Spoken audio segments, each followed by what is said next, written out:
Wakina dada, hebu naomba hili jambo tulijadili kwa usiri mkubwa, serious na ukimya.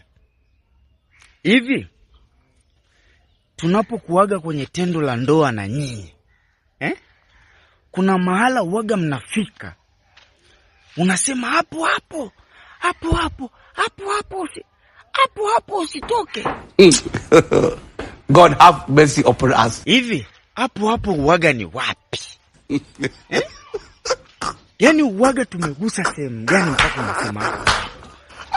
Na kwa nini kabla hatujaanza usiniambie kuna sehemu panaitwa hapo ndo upalenge?